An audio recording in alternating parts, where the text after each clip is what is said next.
Hello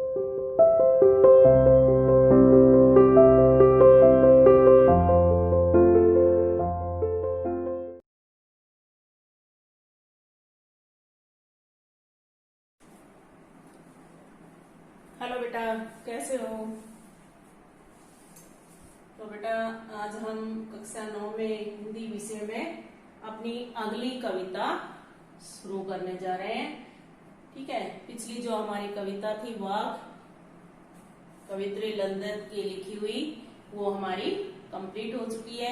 तो आज हम अपनी नई कविता पढ़ने जा रहे हैं, जिसका शीर्षक है सेवइये, जो रसखान द्वारा रचित है। किसने लिखी है? कवि कौन है? कवि है रसखान। ठीक है, और इनका जन्म कब हुआ था? 1548 ईस्वी। और कहाँ हुआ था? दिल्ली में। और मृत्यु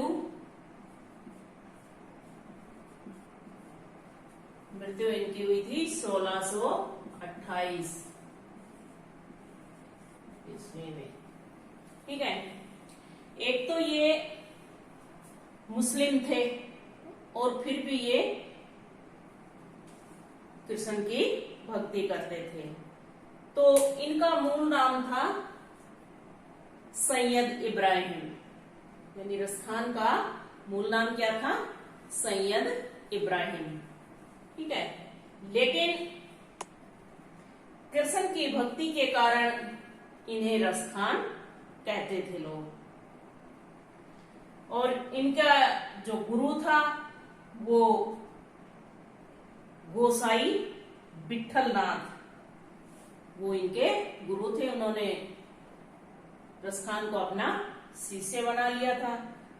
तब से ये ब्रजभूमि से में जाकर रहने लगे थे। जब से विठल ने इन्हें अपना शिष्य बनाया था, तब से ये ब्रजभूमि में जाकर रहने लगे थे। तो ये तो है हमारे रचयिता के बारे में, यानी कवि के बारे में। और कवि हमारा कौन है? रसखान। ठीक है, अब इसके बाद हम अपनी कविता पर आते हैं, अपने टॉपिक पर आते हैं। तो इसमें क्या बताया है रसखान ने, थोड़ा सा पहले एक बार उसके बारे में जान ले। ठीक है, तो सबसे पहले कवि ने बताया है पहले सवैये में कि जो रसखान जी थे वो ब्रजभूमि के प्रति मोहित थे और उन्होंने अपनी अभिलाषा व्यक्त की है कि वो अगले जन्म में क्या बनना चाहते हैं। अगर मनुष्य बनते हैं तो भी वही, यानी कहने का मतलब है कि वो ब्रजभूमि में जाकर बसना चाहते हैं, चाहे वो ग्वाले के रूप में हो, चाहे वो पशु के रूप में हो, चाहे पक्षी के रूप में हो और चाहे पर्वत के रूप में हो, लेकिन रहेंगे वहीं। ठीक है, और दूसरे पैरे में बताया है कि अगर श्री कृष्ण की कोई भी चीज उसे मिल जाती है तो वो अपना सब कुछ त्यागने के लिए तैयार है। ठीक है, और तीसरे पैरे में, तीसरे सवैये में उन्होंने कहा है कि जो गोपियां हैं वो श्री कृष्ण की मुरली से ईर्ष्या करते हैं। मुरली यानी बांसुरी से ईर्ष्या करती हैं। क्यों? क्योंकि वो श्री कृष्ण को पाने के लिए बहुत प्रयास करती हैं, लेकिन श्री कृष्ण अपनी मुरली में अपना समय बिताते हैं, इसलिए उन्हें मुरली अच्छी नहीं लगती। बाकी वो सारे काम कर लेंगे, श्री कृष्ण के का रूप धारण कर लेंगे, लेकिन मुरली को हाथ नहीं लगाएंगे। ठीक है, चौथे सवैये में श्री कृष्ण के मुरली की धुन और मोहिनी मुस्कान पर मुग्ध एक गोपी की मस्ती के बारे में बताया गया है कि श्री कृष्ण की मुस्कान अधिक प्रभावशाली है, बल्कि उसकी मुरली की धुन कम। ठीक है, ये इस कविता में बताया गया है। अब अपनी टॉपिक पर आइए, अपनी कविता अपनी किताब में देखिए।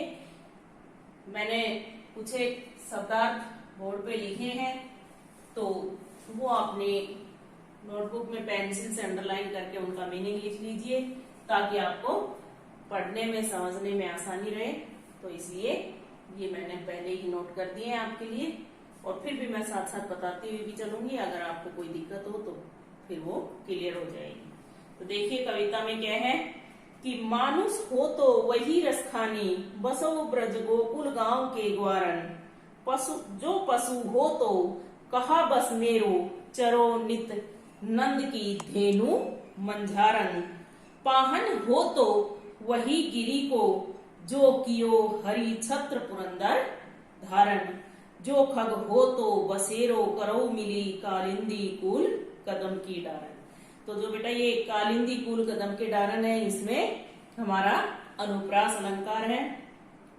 ठीक है, तो अब देखिए रसखान जी क्या कहते हैं कि मानुष हो तो वही रसखानी, बसो ब्रज गोकुल के गांव के ग्वारन।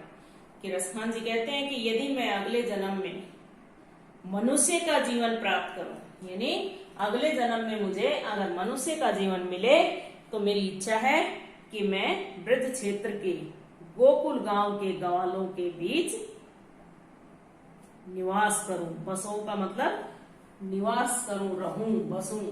मानुष मनुष्य, बसो बसूं या रहूं, ग्वारन ग्वालों के, बस वस। ठीक है, अगली पंक्ति है जो पशु हो तो कहा बस मेरो, चरो नित नंद की धेनु मंझारन। अगर पहली पंक्ति में तो बताया कि यदि मैं मनुष्य बनूं तो ब्रज क्षेत्र गोकुल के ब्रज क्षेत्र के गांव के ग्वालों के बीच निवास करूं, और यदि मैं पशु बनूं तो हमेशा नंद बाबा की गायों के बीच चरूं। यानी मेरा बस चले तो, पशु हो तो कहा बस मेरो, कि अगर मुझे पशु का जन्म मिले तो मेरा वश चले तो चरो चरूं नित हमेशा नंद बाबा की धेनु गाय मंझारण मध्य या बीच में। कि अगर मुझे पशु का जन्म मिले तो मेरा वश चले तो मैं हमेशा नंद बाबा की गायों के बीच में चरूं। तीसरी पंक्ति है पाहन हो तो वही गिरी को, जो कियो हरि छत्र पुरंदर धारण।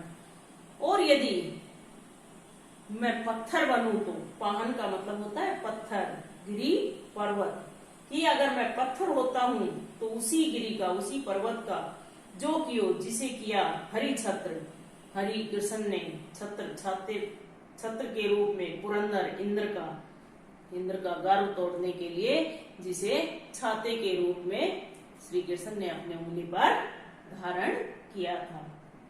यदि मैं पत्थर बनूं तो उसी पर्वत का, उसी गोवर्धन पर्वत का पत्थर बनूं जिसे इंद्र का अभिमान तोड़ने के लिए श्री कृष्ण ने अपनी उंगली पर धारण किया था। चौथी पंक्ति में है जो खग हो तो बसेरो, करो मिली कालिंदी कुल कदम की डाल।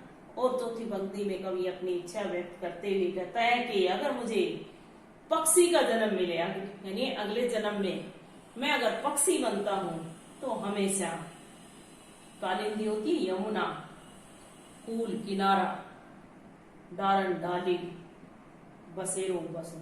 कि यदि मैं पक्षी बनता हूं तो यमुना नदी के किनारे कदम के पेड़ों की डालियों में हमेशा अपना बसेरा करूं, यानी वहीं निवास करूं। तो इसमें क्या है कि कवि कहता है कि मैं हमेशा ब्रजभूमि से अपना नाता बनाए रखना चाहता हूं। ठीक है, अगला जो दूसरा हमारा सवैया है वो है कि या लकुटी अरु कामरिया पर राज तिहुपुर को तजी डारो, आठू सिद्धि नौ निधि के सुख नंद की गाय चराई विसारो। रसखान काबो इन आखिन सो ब्रज के बाग तड़ाग निहारो, कोटिक एकल धोत के धाम करिल के कुंजन ऊपर वारो। ठीक है, तो इसमें क्या है कि या लकुटी अरु कमरिया।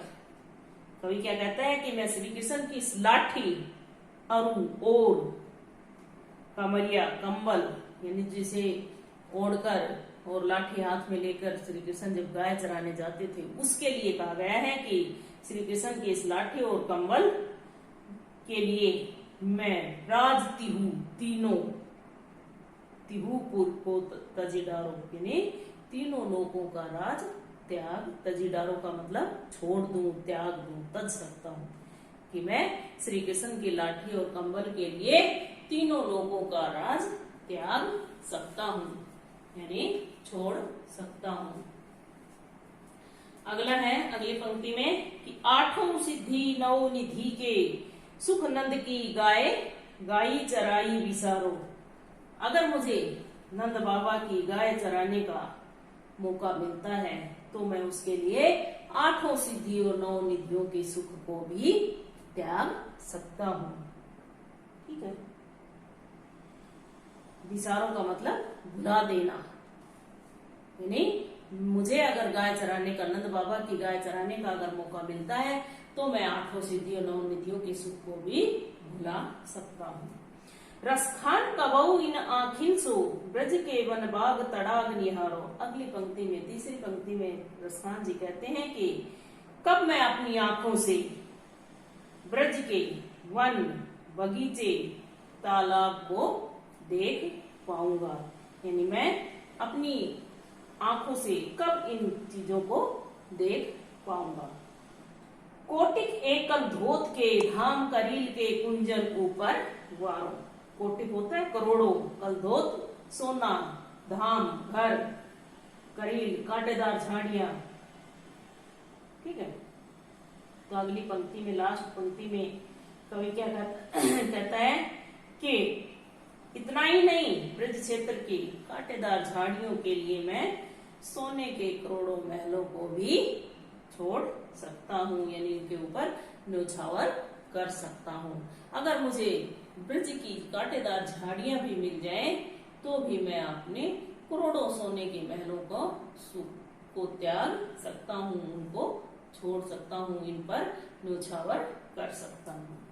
ठीक है बेटा, ये दो ही पैरे पढ़ेंगे आज हम, दो अगली क्लास में पढ़ेंगे। ठीक है, तो इन दोनों में अगर कोई बात नहीं समझ में आई हो तो आप कल या परसों जब भी आपकी गूगल मीट पे क्लास हो या फिर आप वैसे भी व्हाट्सएप करके मेरे से पूछ सकते हैं। ठीक है, जो भी बात समझ ना आई हो एक बार सारे मीनिंग देख लीजिए। मानुष मनुष्य, बसो बसूं या रहूं, ग्वारन ग्वालों के, बस वस, चरो चरूं, नित्य सदा, धेनु गाय, मंझारण बीच में या मध्य, पाहन पत्र, गिरी पर्वत, छत्र छाता, पुरंदर इंद्र, धारण धारण, खग पक्षी, कालिंदी यमुना, दारण डाल, लकुटी लाठी, अरु और, कमरिया कंबल, तिहु तीनों, तजी डारो त्याग दूं, विसारो भूलूं, निहारो देखूं, कोटिक करोड़ों, कल धोत सोना, धाम घर, करील कांटेदार या कांटेदार झाड़ियां या कटीली झाड़ियां, सिगरेट सारे। ठीक है, ये हमारे वर्ड मीनिंग है, ये आपने बुक में नोट कर लेना। ये बस आपको समझने में सहायता करेंगे, वैसे मीनिंग पूछे नहीं जाते हैं आपसे, जैसे पेपर में आते, छोटे क्लास में आते थे शब्दार्थ लिखने, वो नहीं आएंगे, लेकिन आपको उसका भावार्थ समझने के लिए इनकी जरूरत पड़ती है। ठीक है बेटा, ओके।